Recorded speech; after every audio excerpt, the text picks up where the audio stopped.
നമസ്കാരം. ഇന്ന് ഞാൻ ടോൺസിലൈറ്റിസിനെ പറ്റിയാണ് സംസാരിക്കുന്നത്.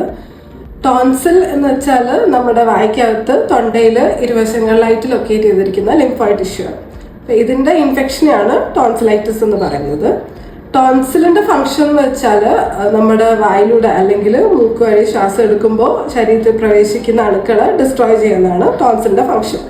എന്നാൽ ഈ ടോൺസിൽ തന്നെ ഇൻഫെക്റ്റഡ് ആവുകയും അതുവഴി പേഷ്യൻറ്റിന് അതികഠിനമായ തൊണ്ടവേദന ഉണ്ടാവുകയും, അതായത് ഭക്ഷണം ഇറക്കാൻ ബുദ്ധിമുട്ടുണ്ടാവുക, വെള്ളം കുടിക്കാൻ ബുദ്ധിമുട്ടുണ്ടാവുക, അല്ലെങ്കിൽ ചില സമയങ്ങളിൽ ഉമിനീര് ഇറക്കാൻ തന്നെ പ്രയാസപ്പെടുന്ന രീതി ഉണ്ടാവുകയും, അതികഠിനമായ ഫീവർ ഉണ്ടാവുകയും, ഹൈ ഫീവർ ഉണ്ടാവുകയും, അതേപോലെ കഴുത്തിലെ കഴലകൾ തടിച്ചു വരികയും ചെയ്യുന്ന അവസ്ഥയാണ് അക്യൂട്ട് ടോൺസിലൈറ്റിസ്.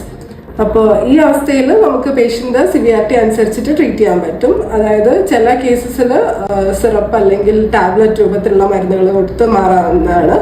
ചിലപ്പോൾ അത് ഇഞ്ചക്ഷൻ വഴിയാണ്. ഇഞ്ചക്ഷനും അഡ്മിഷനൊക്കെ വേണ്ടി വന്നേക്കാം. അതുവഴി നമുക്ക് ഈ അവസ്ഥ ചികിത്സിക്കാൻ പറ്റും. എന്നാൽ ഇതേ അസുഖം ഒരുപാട് തവണ റിപ്പീറ്റഡ് ആയി വരികയും ഞാൻ ഈ പറഞ്ഞ ലക്ഷണങ്ങളിലൂടെ പേഷ്യൻ്റ് ഇടയ്ക്കിടയ്ക്കായിട്ട് അത് അനുഭവിക്കേണ്ടി വരികയും ചെയ്യുന്ന അവസ്ഥയാണ് ക്രോണിക് ടോൺസിലൈറ്റിസ്. ഇങ്ങനെയുള്ള അവസ്ഥയിൽ ടോൺസിൽ നമ്മൾ സർജറിയിലൂടെ നീക്കം ചെയ്യേണ്ടതായിട്ടുണ്ട്. അതിനെയാണ് ടോൺസിലെക്ടമി എന്ന് പറയുന്നത്.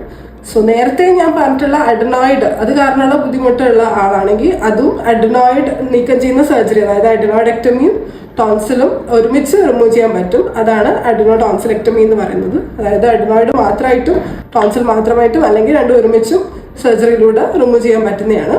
അപ്പം ഇത്തരം ബുദ്ധിമുട്ടുണ്ടെങ്കിൽ അല്ലെങ്കിൽ ഇതിനെപ്പറ്റി കൂടുതൽ അറിയാൻ ഹോസ്പിറ്റലിൽ വന്ന് കാണിക്കാവുന്നതാണ്.